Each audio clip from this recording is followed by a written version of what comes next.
Hello my dear friends.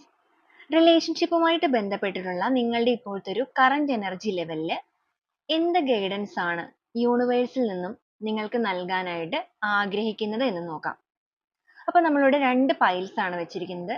നിങ്ങൾ നന്നായിട്ട് പ്രേ ചെയ്തതിന് ശേഷം ഇതിൽ ഏതെങ്കിലും ഒരു പൈൽ സെലക്ട് ചെയ്യുക. ആ ഒരു പൈലുമായിട്ട് റിലേറ്റ് ചെയ്തിട്ട് എന്താണ് യൂണിവേഴ്സ് നിങ്ങളോട് പറയാൻ ആഗ്രഹിക്കുന്നത് എന്ന് നോക്കാം. പൈൽ നമ്പർ 1 സെലക്ട് ചെയ്തവർക്ക് വന്നിരിക്കുന്നത് 10 of swords and death and rebirth ആണ്. നിങ്ങളുടെ ഇപ്പോഴത്തെ ഒരു എനർജി ലെവൽ എന്ന് പറയുന്നത് തീർത്തും ഒരു ട്രാൻസ്ഫർമേഷൻ സ്റ്റേജിലൂടെയാണ് നിങ്ങൾ കടന്നു പോകുന്നത്. ഒരു മരണതുല്യമായ വേദനകളിലൂടെ കടന്നു പോകുന്ന ഒരു അവസ്ഥ. ഒറ്റയ്ക്ക് നിങ്ങൾക്ക് ഹാൻഡിൽ ചെയ്യാൻ പറ്റാതെ ആയിട്ടുണ്ട് നിങ്ങളുടെ പെയിൻ.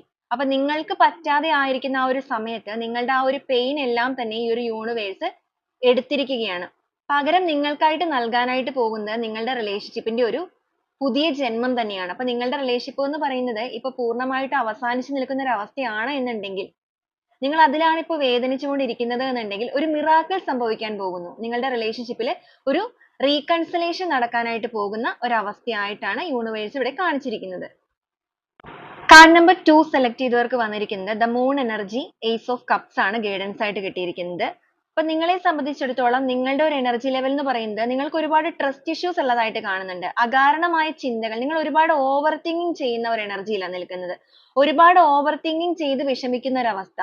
റിലേഷൻഷിപ്പിനെ തിരികെ ആഗ്രഹിക്കുന്നുണ്ടെങ്കിൽ പോലും ഒരുപാട് ചിന്തിച്ചു കൂട്ടിയിട്ട് അത് നിങ്ങൾക്ക് ലഭിക്കുമോ ഇല്ലയോ എന്നുള്ള രീതിക്ക് ഒരു ട്രസ്റ്റ് ഇഷ്യൂലാണ് നിങ്ങൾ നിൽക്കുന്നത്. അപ്പൊ നിങ്ങളുടെ ആ ഒരു എനർജി ലോയിനെ നിങ്ങൾ തന്നെ ആദ്യം മാറ്റിയെടുക്കുക. അതായത് ആ ഒരു ഓവർ തിങ്കിങ്ങിൽ നിന്ന് നിങ്ങൾ പുറത്തു വരിക. തീർച്ചയായിട്ടും നിങ്ങളിലേക്ക് നിങ്ങൾ ആഗ്രഹിക്കുന്ന ആ ഒരു വ്യക്തിയുടെ ജെനുവിൻ ആയിട്ടുള്ള ആ ഒരു സ്നേഹമാണ് ഒഴുകിയെത്താനായിട്ട് പോകുന്നത്. ഏസ് ഓഫ് കപ്സ് തന്നെയാണ് നിങ്ങൾക്ക് കിട്ടിയിരിക്കുന്ന ഗൈഡൻസ് എന്ന് പറയുന്നത്. നിങ്ങളുടെ ബന്ധത്തില് വൈകാരികപരമായിട്ടുള്ള ഒരു പുതിയ തുടക്കമാണ് വരാനായിട്ട് പോകുന്നത്.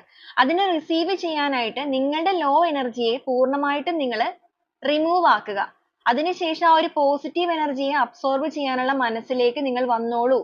നിങ്ങളുടെ പ്രണയം അല്ലെങ്കിൽ നിങ്ങൾക്ക് നഷ്ടപ്പെട്ടിരിക്കുന്ന ആ ഒരു സ്നേഹം എല്ലാ രീതിക്കും നിങ്ങളിലേക്ക് തിരിച്ചെത്തുകയാണ് എന്നാണ് യൂണിവേഴ്സ് നിങ്ങളോട് പറയുന്നത്.